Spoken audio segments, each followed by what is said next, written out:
तो एक बार फिर से स्वागत है दोस्तों हमारे इस यूट्यूब चैनल पे। आज की इस वीडियो में बात करने वाला है क्लास 8 की मॉडल पेपर सेट 1 की। ठीक है, देखिए जो आपका 8 का बोर्ड एग्जाम होने वाला है। ठीक है, आप लोग का डेट निकल चुका है, 8वां का भी, 9वां का भी और 11वां का भी। ठीक है, तो देखिए मेरे चैनल के थ्रू से 8वां, 9वां और 11वां यानी तीनों क्लास का बताया जाएगा। अगर चैनल में नए हैं तो सब्सक्राइब कर ले चैनल को। ठीक है, चलिए स्टार्ट करते हैं। देखिए इसका जो आज का जो सब्जेक्ट है क्या है, सामाजिक विज्ञान यानी सोशल साइंस। ठीक है, आप लोग का जो 8 का आज बताने वाला हूँ मॉडल सेट 1, सोशल साइंस का सेट 1 आज देखने वाला है। ठीक है, तो आप लोग अगर नए हैं तो चैनल को सब्सक्राइब कर लें। ठीक है, तो चलिए आगे बढ़ते हैं। आपका जो फर्स्ट क्वेश्चन पूछा जा रहा है, ठीक है, तो किस प्रकार से पूछा जा रहा है कि भारत के अंतिम वायसराय कौन थे। ठीक है, देखिए भारत के जो अंतिम वायसराय थे कौन थे, तो लॉर्ड माउंटबेटन कौन थे। ऑप्शन नंबर बी जो आपको दिखाई दे रहा है बिल्कुल राइट आंसर हो जाएगा। ठीक है, देखिए आपका एक मॉडल सेट में 20 प्रश्न है यानी 20 क्वेश्चन है। ठीक है, एक मॉडल पेपर पर आपका 20 क्वेश्चन है, यानी आपका जो मॉडल सेट है 5 दिया हुआ है, यानी 5 यानी 100 क्वेश्चन आपको पढ़ना है एक सब्जेक्ट में। ठीक है, चलिए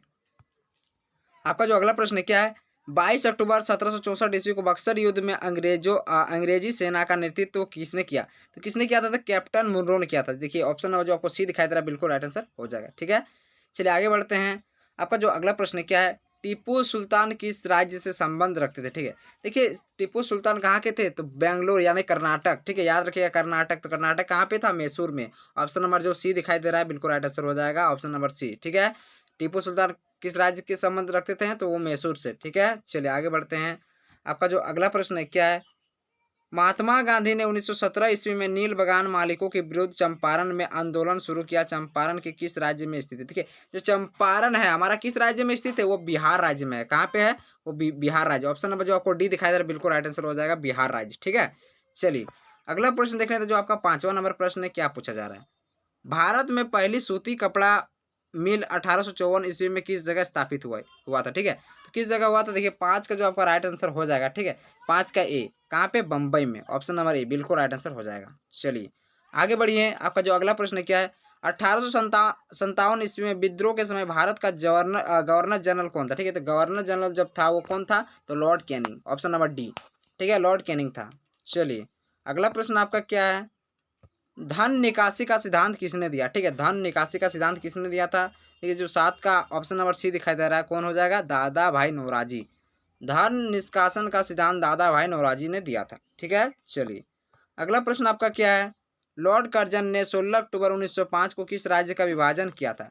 किस राज्य का किया था, तो बंगाल। ऑप्शन नंबर जो आपको ए दिखाई दे रहा है बिल्कुल राइट आंसर हो जाएगा। लॉर्ड कर्जन ने 16 अक्टूबर 1905 को बंगाल का विभाजन किया था। ठीक है, चलिए अगला प्रश्न देख लेते हैं। अगला प्रश्न आपका क्या है, इनमें से कौन अनवीकरणीय संसाधन का एक उदाहरण नहीं है। ठीक है, यहाँ पे नहीं है पूछा जा रहा था। ठीक है, तो क्या हो जाएगा, option number C 1। Option number C आपका बिल्कुल राइट आंसर हो जाएगा, 9 का ऑप्शन नंबर सी। ठीक है, चलिए आपका जो अगला प्रश्न है क्या है, कपास की खेती के लिए उपयुक्त मृदा चुने। ठीक है, देखिए कपास की खेती के लिए जो उपयुक्त मृदा होती है, ठीक है, यानी मिट्टी, कपास के लिए उपयुक्त मिट्टी क्या होती है, तो काली मिट्टी होती है यानी काली मृदा। ठीक है, चलिए आपका जो अगला प्रश्न है 11 नंबर का प्रश्न है। ठीक है, देखिए किस प्रकार से है, झारखंड में अभ्रक का उत्पादन मुख्य रूप से कहाँ नहीं होता है। ठीक है, यहाँ पे क्या पूछा जा रहा है, कहाँ नहीं होता है, तो कहाँ नहीं होता है, वो गुमला में नहीं होता है। झारखंड में अभ्रक का उत्पादन गुमला में नहीं होता है मुख्य रूप से। ठीक है, चलिए अगला प्रश्न आपका क्या है, विश्व की सबसे बड़ा चावल उत्पादक देशों का सही क्रम चुने। ठीक है, देखिए सही क्रम इसमें क्या होगा, पहला हो जाएगा चीन, भारत, जापान, श्रीलंका। उसके बाद क्या आपका भारत, चीन, जापान, श्रीलंका, चीन, श्रीलंका, भारत, जापान, चीन, भारत, श्रीलंका, जापान। देखिए जो सही क्रम का अगर बात किया जाए ना, तो सबसे फर्स्ट में आपका क्या आता है, चीन आता है। ठीक है, चावल उत्पादक देशों में सबसे बड़ा जो सबसे पहले आता है, ठीक है, तो वो क्या आता है, चीन आता है। इसीलिए आपका जो ऑप्शन नंबर 1 दिखाई दे रहा है आपको ए, ठीक है, तो बिल्कुल राइट आंसर हो जाएगा ऑप्शन नंबर ए। ठीक है, चलिए आगे बढ़ते हैं। देखिए 13 नंबर का प्रश्न क्या पूछा जा रहा है कि ग्रेट लैक्स किन समूह का नाम है। ठीक है, देखिए तो ग्रेट लेक्स किस समूह का नाम है, तो 13 का जो ऑप्शन नंबर आपको सी दिखाई दे रहा है, 5 झीलों का समूह है ये। ग्रेट लैक्स एक 5 झीलों का समूह है। ठीक है, ग्रेट लैक्स। चलिए आगे बढ़ते हैं।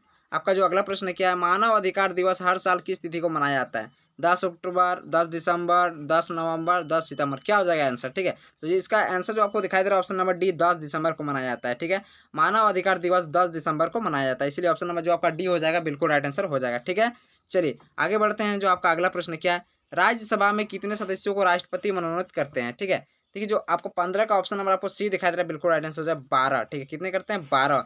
यहाँ 10 भी नहीं होगा, 2 भी नहीं होगा, 14 भी नहीं होगा। ठीक है, ऑप्शन नंबर जो आपको सी दिखाई दे रहा है सी, सी आपका बिल्कुल राइट आंसर हो जाएगा। ठीक है, चलिए आगे बढ़ते हैं। आपका जो अगला प्रश्न है क्या है, भारत में न्यायाधीशों की सेवानिवृत्ति कितनी उम्र है, ठीक है, सेवानिवृत्ति में उम्र है, ठीक है, तो कितना हो जाएगा आपका 65 वर्ष। ऑप्शन नंबर जो आपको डी दिखाई दे रहा है बिल्कुल राइट आंसर हो जाएगा 16 का, ठीक है, सॉरी 16 का, ऑप्शन नंबर डी बिल्कुल राइट आंसर हो जाएगा, ठीक है। चलिए 17वां नंबर प्रश्न देख लेते हैं, भारत में लड़कियों के लिए विवाह योग्य उम्र कानून द्वारा कितने वर्षों निर्धारित किया गया। देखिए जो भारत ने लड़कियों के लिए जो कानून बनाया है विवाह का, ठीक है, वो कितना है आप लोगों को पता है कि कितना है, उसका 18 है। हर बच्चा को लगभग मालूम है कि लड़कियों के लिए जो विवाह का उम्र है वो कितना है, 18। और जो अगर लड़कों के लिए बात किया जाए तो 21, ठीक है, लड़कों के लिए कितना है 21, लड़कियों के लिए 18।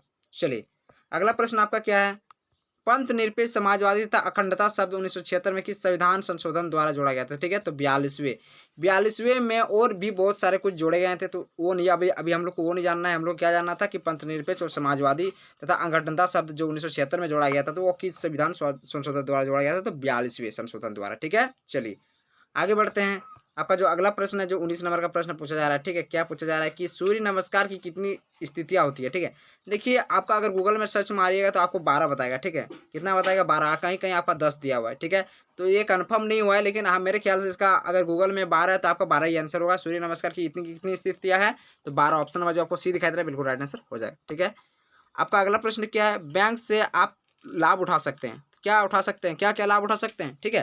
देखिए रुपयों को सुरक्षित रखकर आप बैंक में जो आपका पैसा है उसको बैंक में आप सुरक्षित रख सकते हैं, पहला पॉइंट हो गया। दूसरा पॉइंट क्या है, जरूरत पड़ने पर ऋण लेकर, ठीक है। देखिए आप बैंक से जरूरत, जब आपका जरूरत पड़ता है, ठीक है, तो आप ऋण ले सकते हैं बैंक से, ठीक है। तो आपका जो ए और बी है दोनों हो जाएगा, ऑप्शन नंबर जो आपको सी दिखाई दे रहा है बिल्कुल राइट आंसर हो जाएगा, ठीक है।